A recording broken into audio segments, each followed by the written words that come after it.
بسم الله الرحمن الرحيم. الرحمن علم القرآن، خلق الإنسان علمه البيان. الشمس والقمر بحسبان، والنجم والشجر يسجدان. والسماء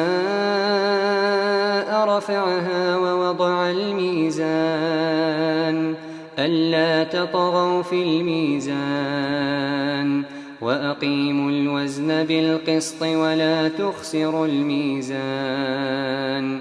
والأرض وضعها للأنام، فيها فاكهة والنخل ذات الأكمام، والحب ذو العصف والريحان. فبأي آلاء ربكما تكذبان؟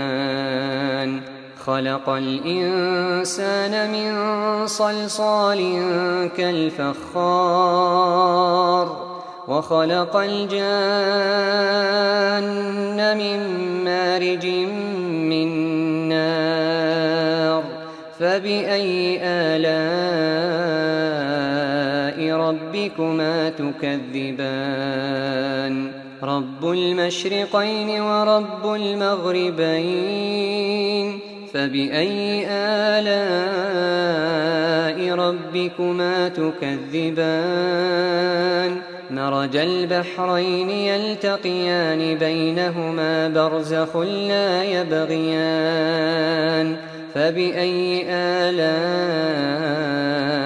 ربكما تكذبان؟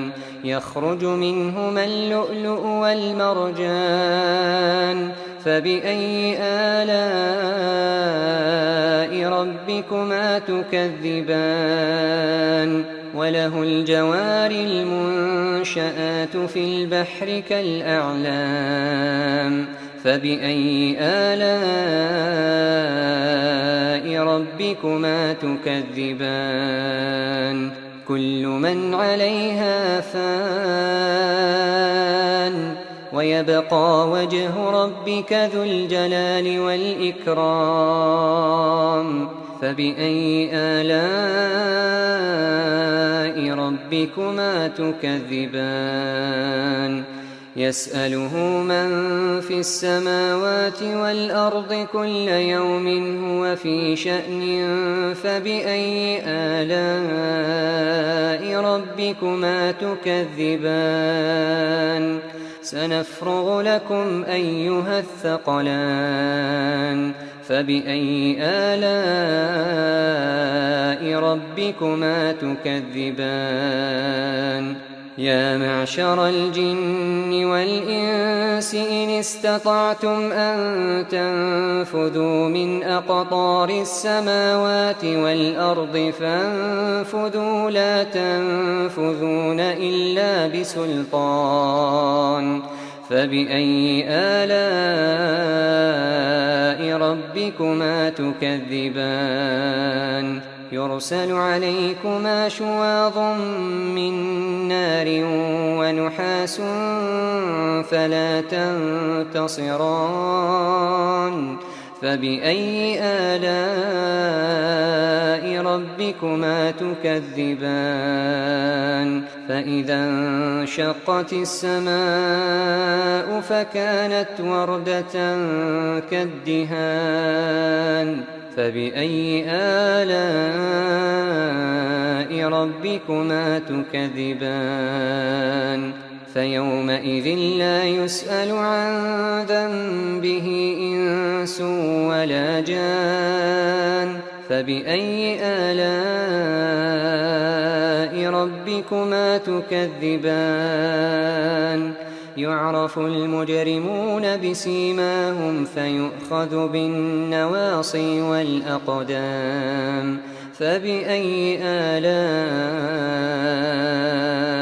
ربكما تكذبان؟ هذه جهنم التي يكذب بها المجرمون، يطوفون بينها وبين حميم آن فبأي آلاء ربكما تكذبان ولمن خاف مقام ربه جنتان فبأي آلاء ربكما تكذبان ذواتا أفنان فبأي آلاء ربكما تكذبان فيهما عينان تجريان فبأي آلاء ربكما تكذبان فيهما من كل فاكهة زوجان فبأي آلاء ربكما تكذبان متكئين على فرش بطائنها من استبرق وجنى الجنتين دان فبأي آلاء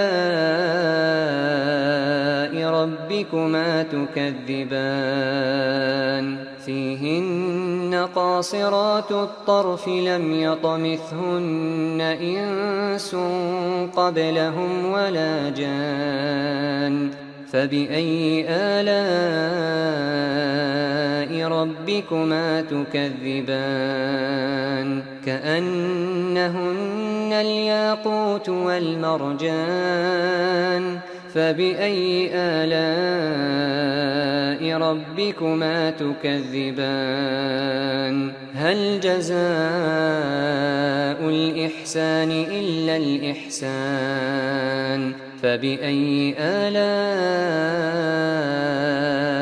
ربكما تكذبان ومن دونهما جنتان فبأي آلاء ربكما تكذبان مدهامتان